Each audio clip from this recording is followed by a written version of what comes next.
Hello, everyone out there. Thanks for tuning in, especially our friends down at the Roebling Museum who have been sharing out this talk for us. We appreciate everybody that's tuning in right now. Before we get started, I just want to take a minute to talk about some of the other upcoming programs that we're going to be doing here in our virtual museum for the National Museum of Industrial History.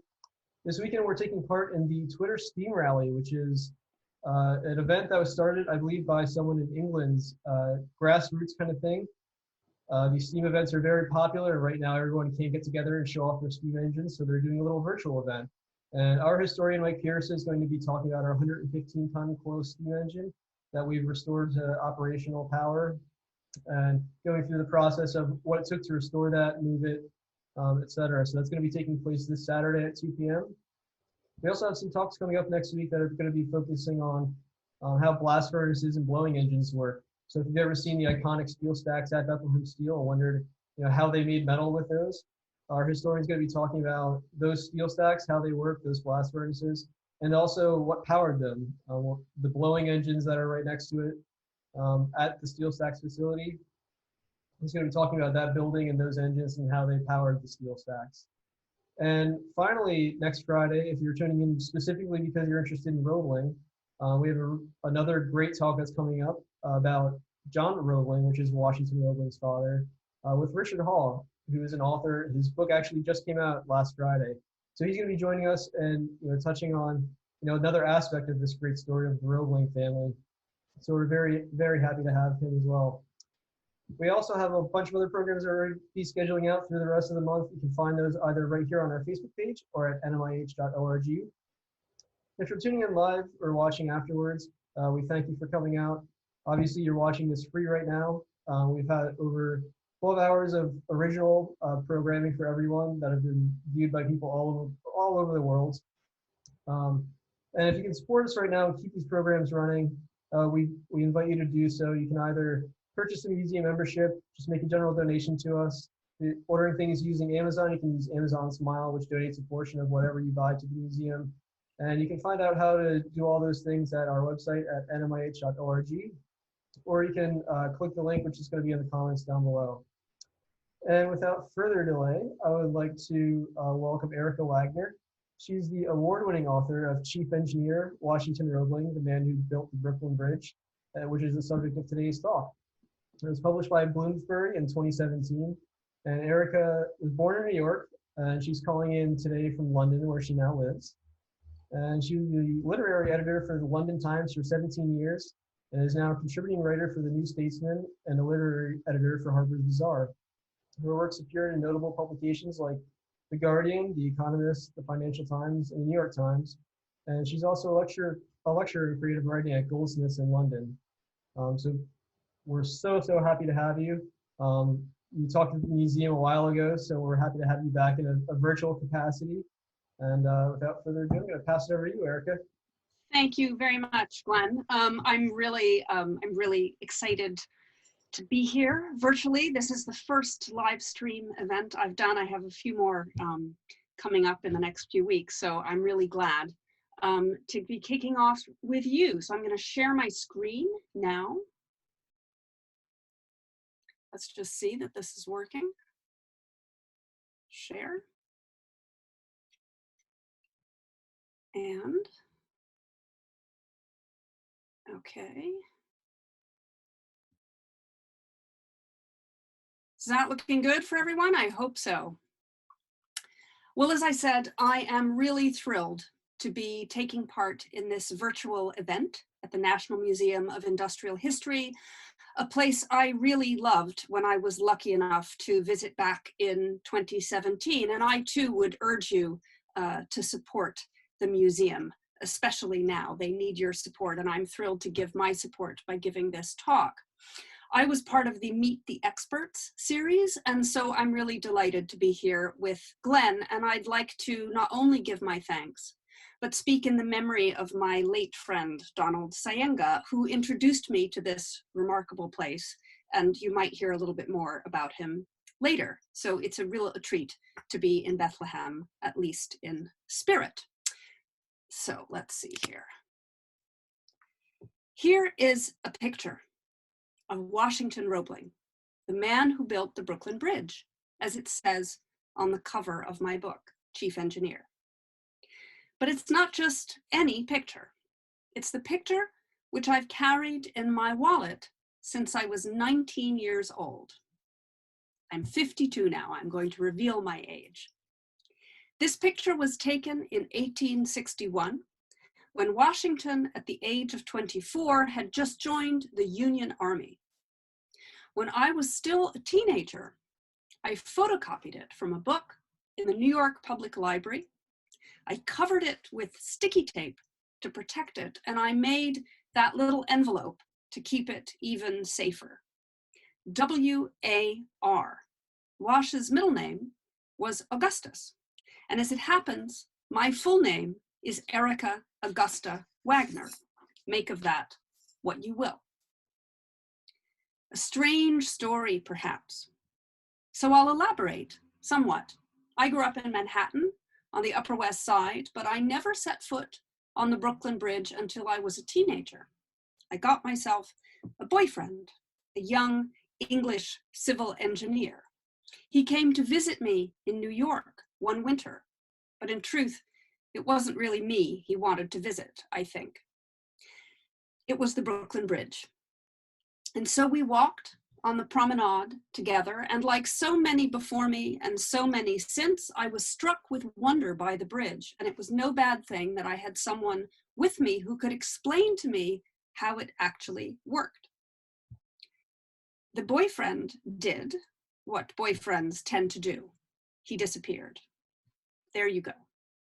But my fascination with the bridge remained. How did it get there? Who made it? I began to read all I could about it, and that is how I met Washington. I read Hamilton Schuyler's early biography of the Roeblings. I read David McCulloch's The Great Bridge. I read letters, technical reports, newspaper articles, and finally the gripping and shocking biography he wrote of his father, John A. Roebling, which is also a memoir of his own life. I heard Washington's voice as clear as a bell inside my head, erasing the near century which separated us. I am and always have been a writer. I have never been an engineer. Washington Roebling spoke to me as one writer to another. It seemed to me that he wanted me to speak for him. So here's Washington in 1864, not long before he left the army after 4 years hard fighting in the Civil War, one of the most dreadful conflicts the world has ever seen. But that war was only one of the many challenges this extraordinary man would face, a man who was born in 1837 on the frontier and who died in 1926 in the Jazz Age. A life that spanned an American century, a man who made an American icon, a bridge that has not only served New York's commuters and tourists and lovers for nearly a century and a half, but has inspired poets and painters and photographers from Hart Crane to Georgia O'Keeffe to Joseph Stella and Walker Evans.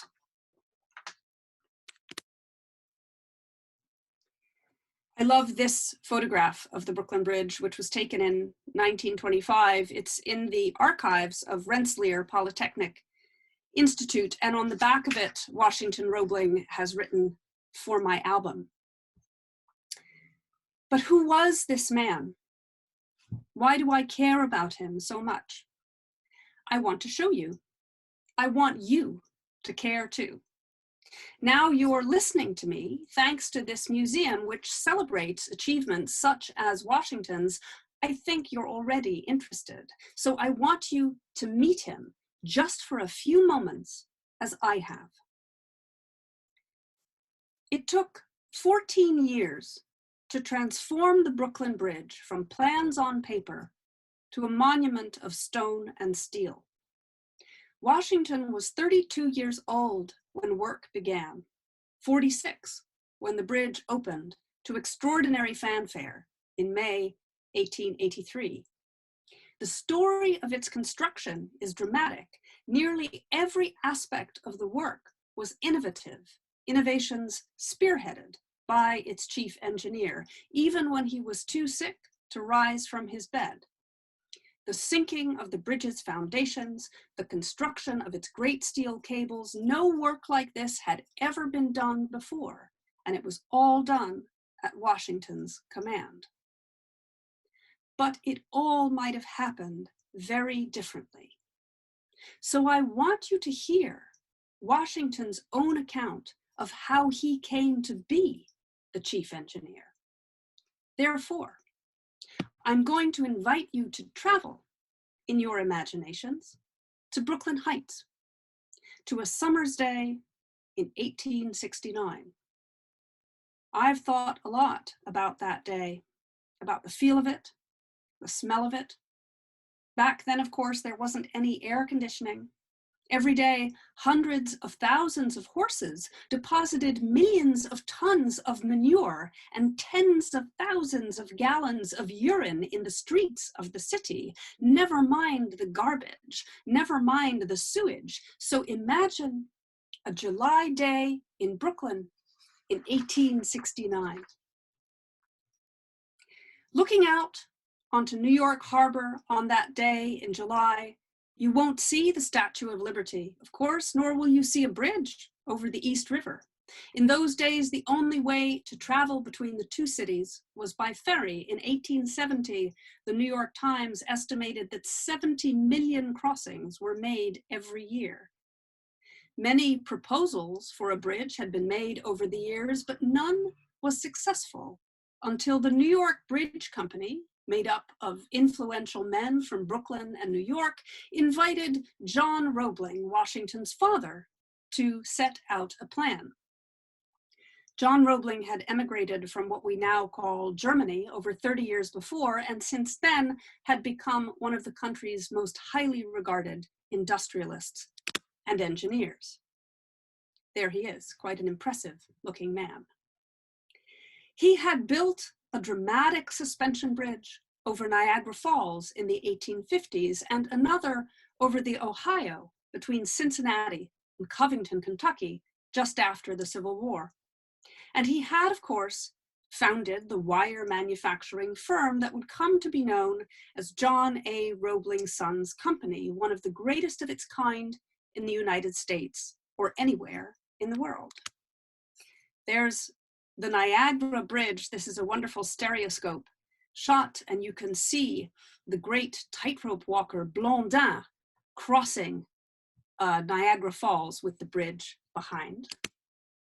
And this is the construction of the Covington-Cincinnati Bridge, which still stands and which is now called the John A. Roebling Bridge. And here's Wash again, because I like to look at him. But John Roebling had never built a bridge big enough to span the East River. Many people still thought that to build such a bridge was impossible.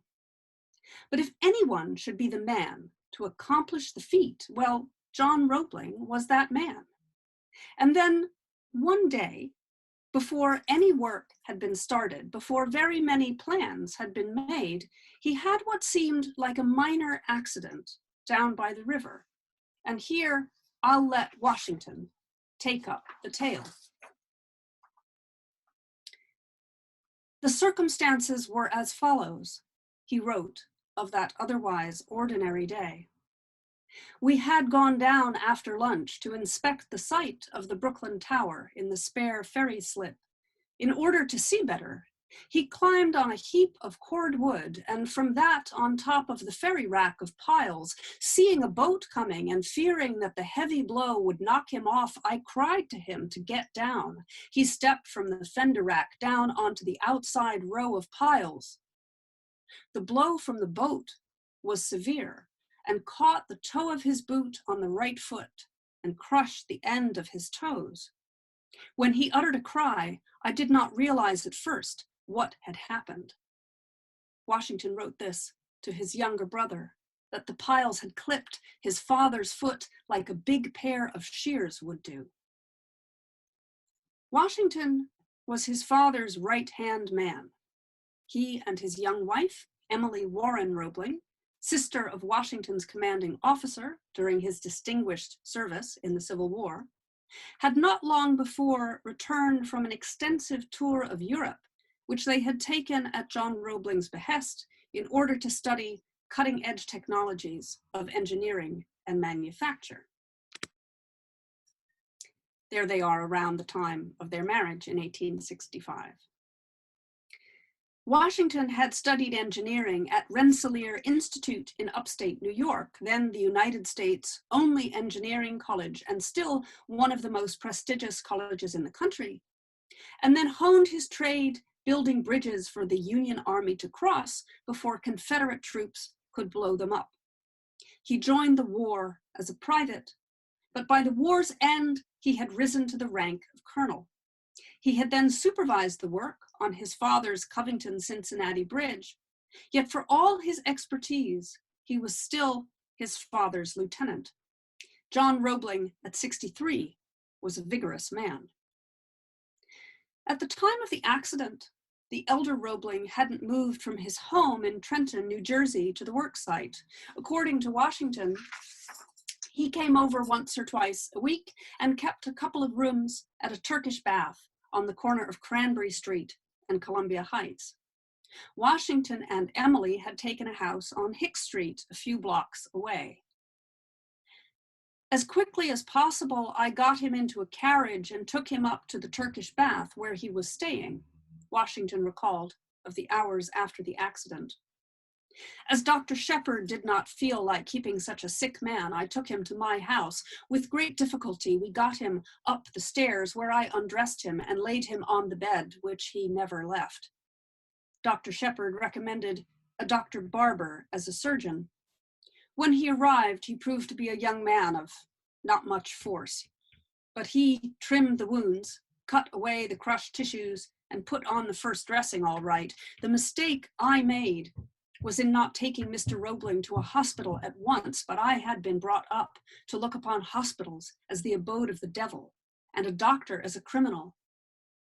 Perhaps I am excusable, as no one ever does just the right thing in great emergencies.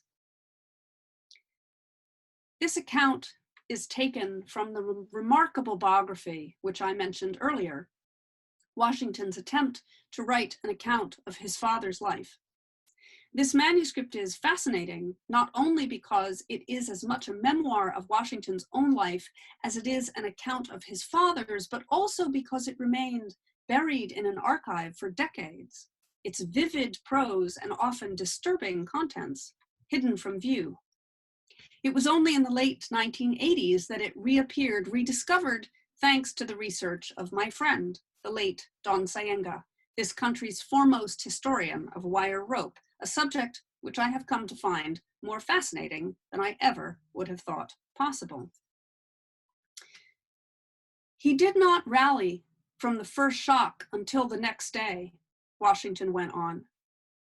Then when Dr. Barber came, he told him that he would take command of his own cure himself and would take no orders or treatment from him. Dr. Barber shook his head with a dubious smile.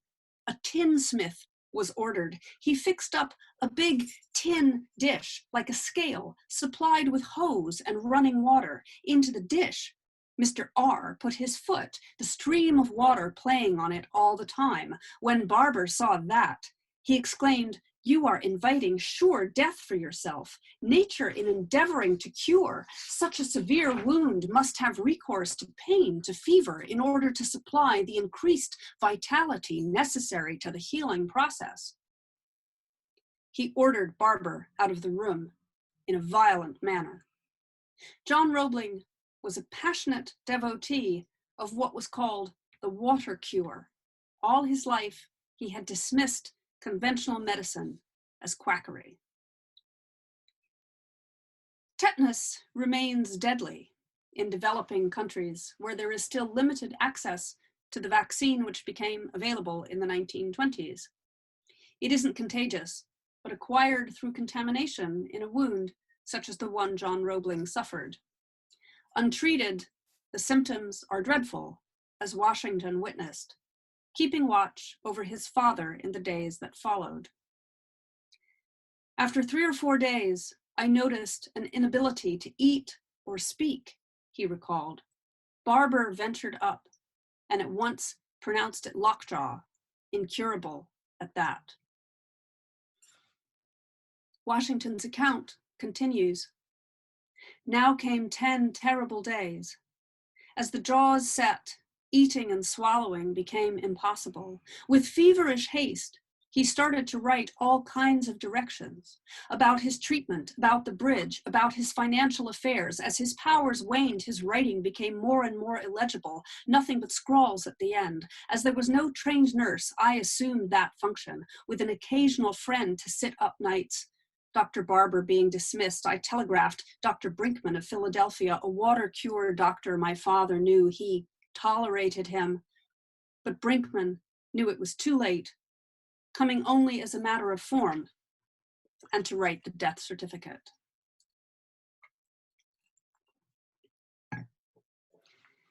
Washington wrote this text nearly 40 years after the event, decades beyond his father's death.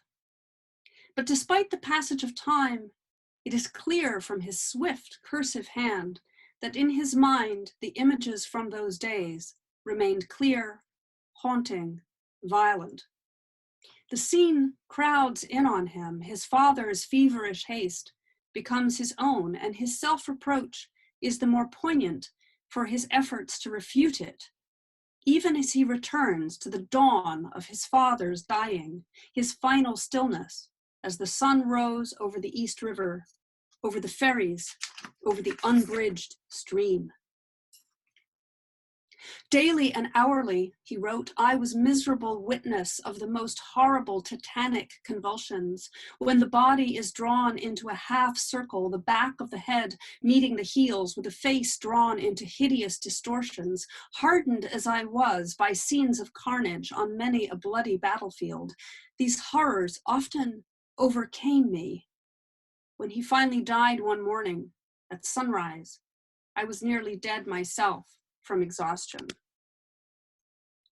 We all have to die. It is useless to tax oneself as to whether life could have been prolonged or death hastened by this or that treatment. Criticisms are all in vain. We should be thankful that we know not what the future has in store for us.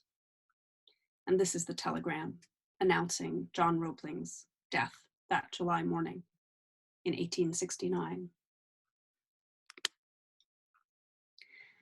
I've shared this tale with you because John Roebling's death was the pivotal moment in Washington Roebling's life.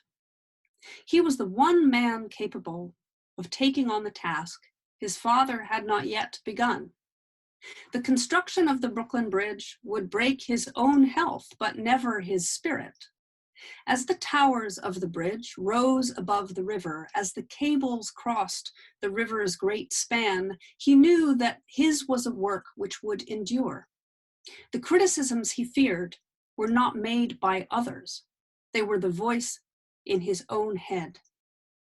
Thinking back to that moment on the pier, he wrote, I have often taxed myself that if I had kept still and given no warning, nothing might have happened. But the experiences of a long life teach me that such self-recriminations are futile. And so Washington took on the task of building the bridge his father had proposed. All his life, he was haunted by the confusion between his father's accomplishments and his own.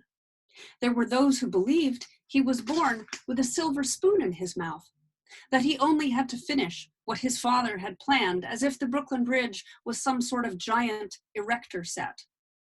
Washington always defended, and rightly so, his achievement when it came to his work on the Brooklyn Bridge.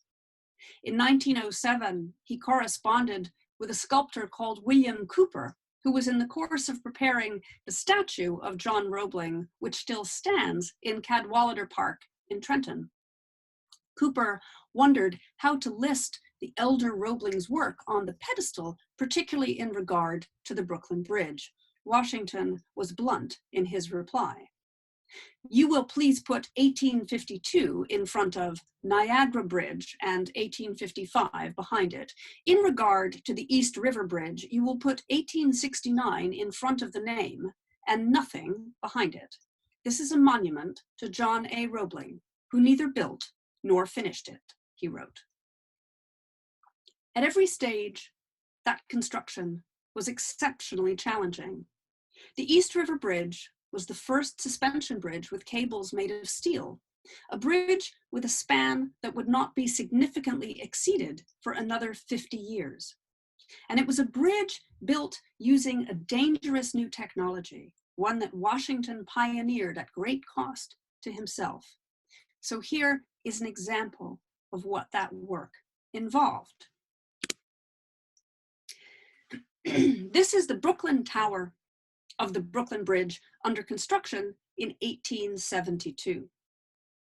The bridge's towers are set on foundations deep beneath the East River, foundations sunk using caissons, great chambers set on the river's bed. Inside these chambers, hundreds of men dug out sand and stone, while blocks of granite and limestone built the great tower above. A caisson is launched like a ship from a dock, an upside-down ship. Excuse me, here is the Brooklyn Caisson before launching on March 19th, 1870. Here is Washington's drawing of the inside of the caisson settled on the river's bed, showing how it works. You can see the men digging down towards bedrock. You can see the shafts, which pump compressed air into the chamber and allow the waste material to be taken out. The roof is made of layer upon layer of dense pitch pine brought from the woods of Georgia. What's it like to work in compressed air? It's like diving under the ocean. The compressed air of the caisson keeps the river out, but come up too fast from the dense atmosphere and you get very sick indeed. In the 21st century, this is called decompression sickness. But in the 19th century, when, thanks to projects such as the building of the Brooklyn Bridge, its symptoms began to appear, it was called Caisson disease. Getting the bends, some people say. Nitrogen bubbles in the blood cause agonizing pain, paralysis, and sometimes death. But that was only one of the dangers faced in this great work. The roof of this caisson, remember, was made of wood. And one day, in 1870, deep underwater, the wooden roof of the caisson caught fire. In the Roebling archives at Rensselaer Polytechnic Institute, Washington's alma mater, is a remarkable document. It is a note, written first in pencil, then crossed out and rewritten in ink, in a hand that is still almost completely legible, despite the passage of time, despite the haste with which it was composed. Accidents is the heading, and it begins with one word: fire. Throughout his life, Washington Roebling would write on any available scrap of paper, on the back of old stationery, on old bills, and random slips. Here is one, evidence both of attention and exhaustion, of the need to keep every detail in his mind. It reads now almost like a kind of urgent poetry. Several small fires, leaks in seams, a caulking of oakum catches easily, some easily put out, had to flood caisson, danger of doing it, increased caution, water pipes, hose, steam hose from outside, fire on night of December 1, candle pointing with cement, bad place would not be seen, burnt appearance, living coals, no smoke, risks, ultimate decision, 1,350,000 gallons of water, fire not out till roof reached. On the timber roof of the caisson, the tower would rest. If the towers were to fail, all would fail. Everything could have been lost thanks to a moment's laxity. Washington carefully considered what had caused the blaze. The immediate cause of the fire must be owing to a candle held in the right hand of the man who had his coat or dinner in a candle box, which was nailed up over the door close to the roof, he surmised. He could only reach the box by stepping up on a frame brace when he would hold a candle with his right hand and reach into the box with his left. He must have held the candle there at least a minute, Washington wrote. The man, the Brooklyn Eagle, was called MacDonald. Once he had seen the hole burn through the wood, he filled it with plaster to conceal his blunder. He soon after disappeared and has not been seen since. But in the oxygen-rich atmosphere of the caisson, the wood behind the patch job kept burning. Living coals, as Washington described them, buckets of water, carbon dioxide from fire extinguishers had no effect. A desperate remedy had to be tried. There was nothing for it but to flood the caisson from above. But such a plan was more than just risky.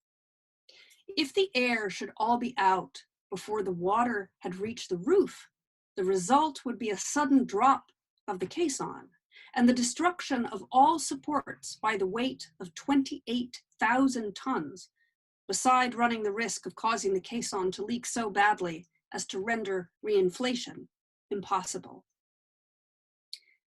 Washington had never been a man to stay at his desk. The chief engineer was 33 years old now.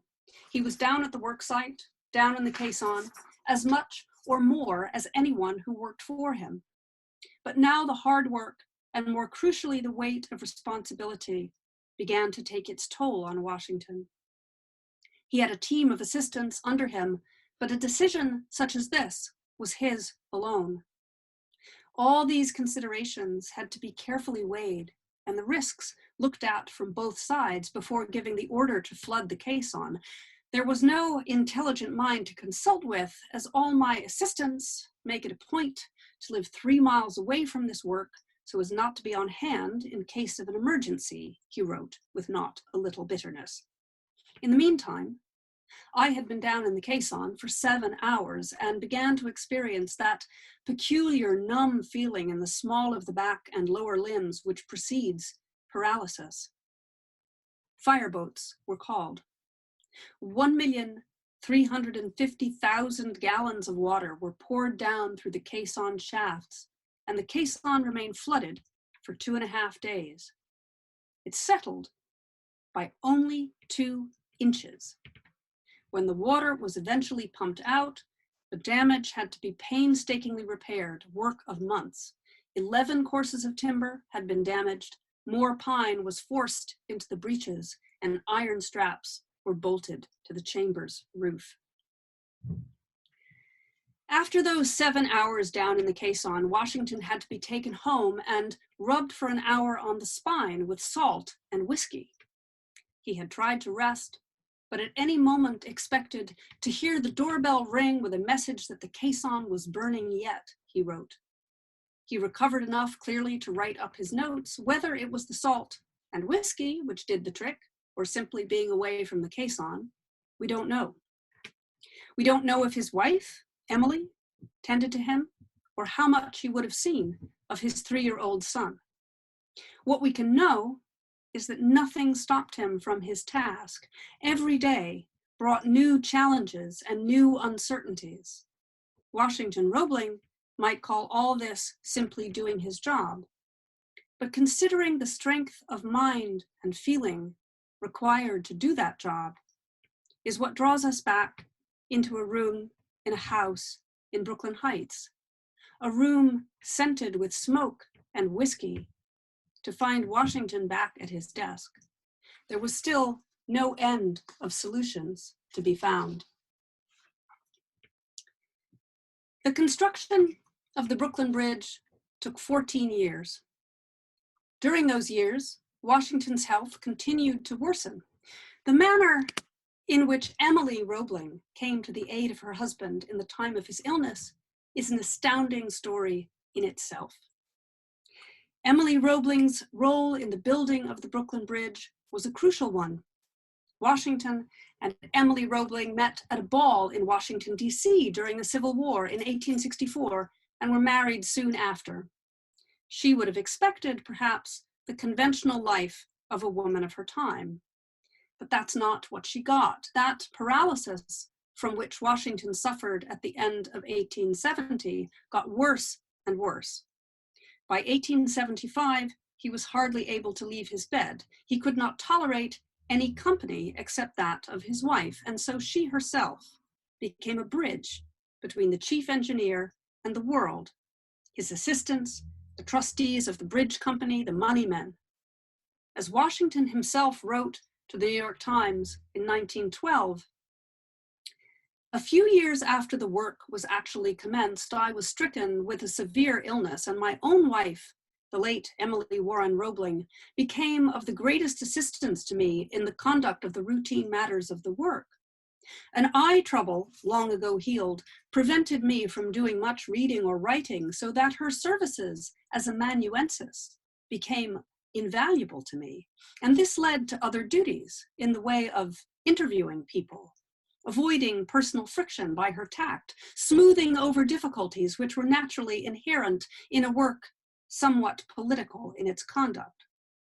The responsible body in charge of the work consisted of a board of trustees, 10 from each city, whose persons usually changed with each change in politics, each new man being, of course, saturated with suspicion of the old management.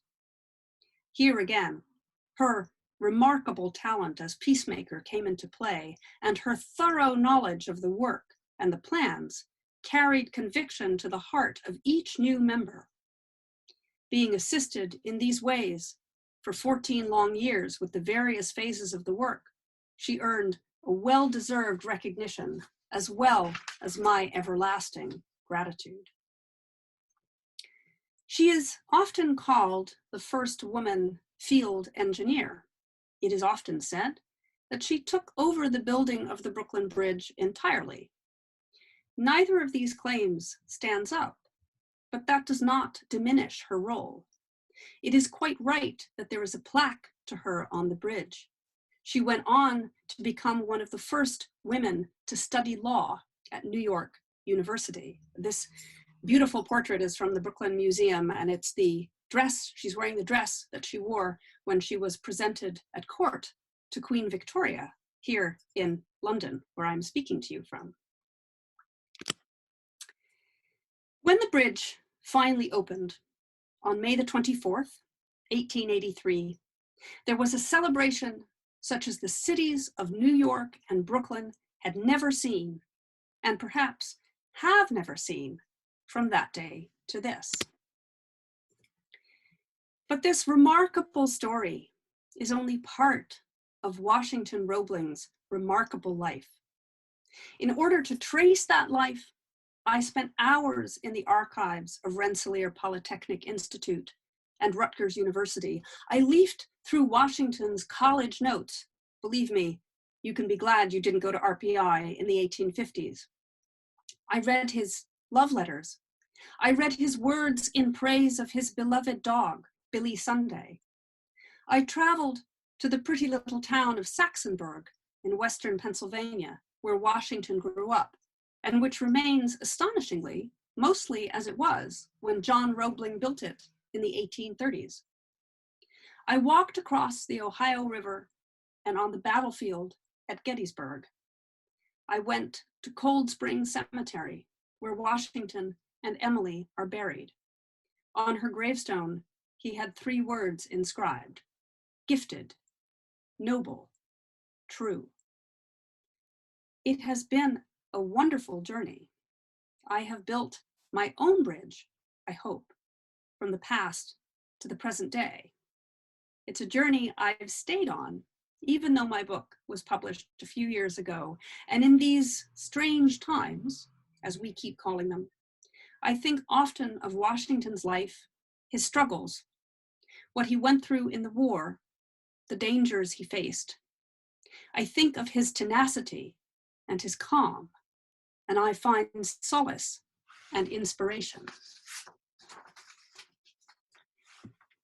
Washington has been my companion for 3 decades because I can feel the strength of his spirit. If a problem was put in front of him, he would not rest until it was solved.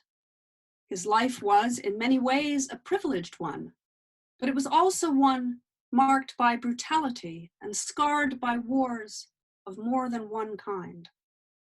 Nevertheless, he persisted, always. And when I have felt discouraged, he has given me courage. When I want to give up, he helps me to go on.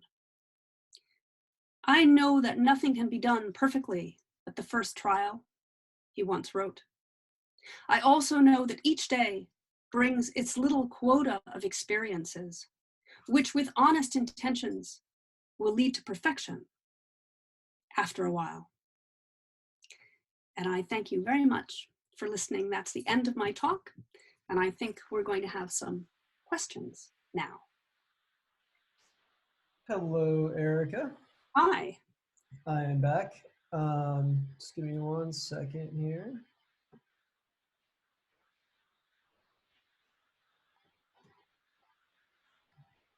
There we go.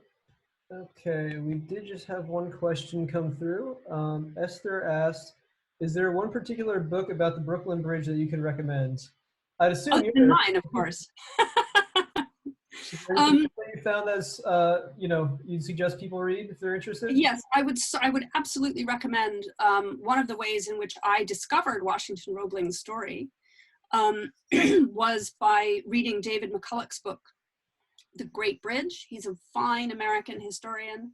And that book was published a long time ago now, in 1972. It was one of David McCulloch's early books, but it's a marvelous book. And he was the first person really to dig into the remarkable archives that exist. In that book, my book is a biography of Washington. David McCulloch's The Great Bridge is really the detail of the story of the building of the Brooklyn Bridge, the two cities of New York and Brooklyn. It's a marvelous book. And of course, I would also recommend you mentioned that Richard Haw will be speaking. His biography of John Roebling has just come out, again, as Washington would point out, not about the Brooklyn Bridge, but a fascinating book nonetheless. Excellent. Someone had asked, have you ever been to Mulhausen? You know, I have never been to Mulhausen, which was where John Roebling was born in 1806, and also where Washington's own son, John, was born. I mentioned briefly that he and Emily took a trip to Europe in 1867 at the elder John's behest to sort of check out cutting edge technologies of engineering at the time.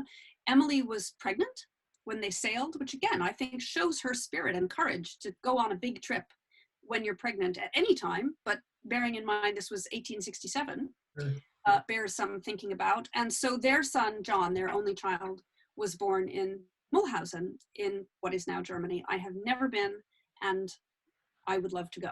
On the bucket list. Kendall had asked if you have ever read Peter Tomasi's graphic novel, The Bridge, and if you have, what did you think of it? I absolutely have, and we tweet at each other. He and I have yet to meet. And actually, I'm glad that Kendall mentioned it because that's another book I would recommend. I think it's terrific. I love it. Awesome. I think that was all the questions that we had. A lot of people thanking you for your excellent talk. And I agree, it's very well researched and such an engaging story. You're a great presenter, so we are very happy to have you with us today. Well, as I said, when all of this is over, and I hope everyone is staying safe and staying well and staying home, but when it's over, I will be back to the National Museum of Industrial History, I promise. Fantastic, and thank you for everybody that have joined us. Again, thank you to the Roebling Museum crew for getting the word out about today's talk.